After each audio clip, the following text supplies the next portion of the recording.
Bugun Abdujalil bilan Aryol reshkani o'zbekcha variantini qilishga qaror qildi. meniki Aryol. Reshka. Osman tanga tashiyman. Yutgan odam lyuks hayotda yashaydi. Yutqizgan odam Pxuketdagi eng dabdala mehmonxonada yashaydi. Ketdim. Ketdi.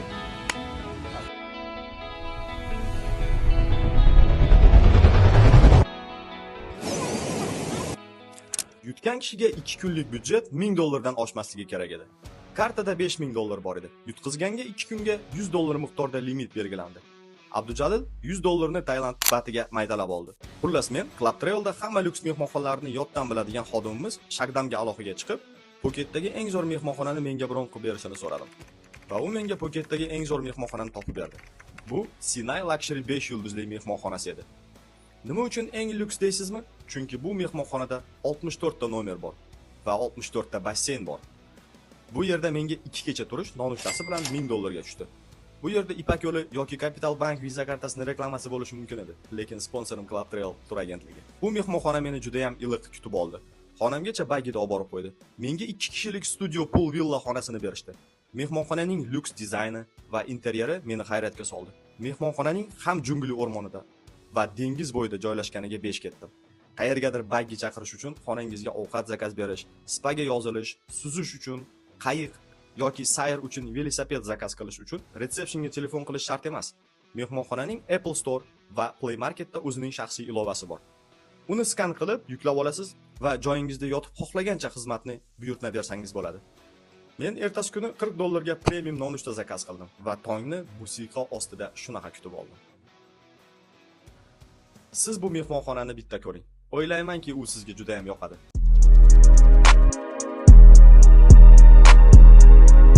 Abdujalil Tailanddagi eng dabdala otel 3 yulduzli Bel Air ga joylashdi. Bu mehmonxona Abdujalilga 2 kechaga $50 ga tushdi va uni cho'ntagida bor yo'g'i $50 qolgandi. Abdujalilga kirish paytidan bu otel yoqmadi. Chunki resepsiondagi xodim nimadir chaka olgan edi va nima qilayotganini bilmasdi. Amallab nomerga joylashganda xonaning ahvolini qarang. Xona ekonomik, lekin hech nima yo'q. Ashyanasi ham dabdala. Televizor ishlamaydi. Eng kulgilisi, endi kirsam ishlatilgan sochuv. Plus tomonlari ham bor ekan o'rtoqlar. Kofe bor ekan. Bu ko'cha fohishalar ko'chasi ekan. Kechasi bilan Abdujalilni burgalar chaqib chiqdi. Ertalabki nonushtani aytmasa ham bo'ladi. Murabbo, 3-4 xil meva va tuxum sosiska guruch. Tuxumni uyda ham yesam bo'lar ekan. 2 yildan beri turizmda ishlayotgan Abdujalil bunaqa xorlanmagan edi. Abdujalil cho'ntagida qolgan $50 pulni 2 kunga yetkazish kerak edi. Shuning uchun McDonald'sga kirdi va $8 ga bitta burger va kola olib ichdi. U yerdan chiqib $8 ga massaj oldi. $7 ga tuk-tukda massani qo'shig'ini baland ovozda eshitib, mehmonxonasiga qaytdi. Men bu payt Sinai oteldagi chef povarining Margarita pizzalarini ta'miga baho berayotgandim. Aytgancha, Pxuketdagi mehmonxonalarda halol ovqat topish qiyin. Bu yerda xohlasangiz halol, xohlasangiz xalqaro yoki vegetarian taomlarni iste'mol qilsangiz bo'ladi.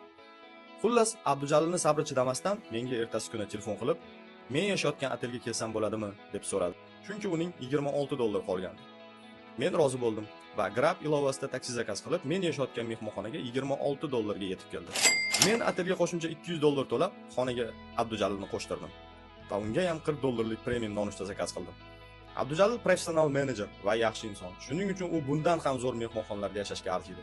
Sinai Lux mehmonxonasi har doim bunaqa qimmat emas. Biz sayohatimizni bir kun oldin rejalashtirganimiz uchun mehmonxona bizga qimmatga tushdi.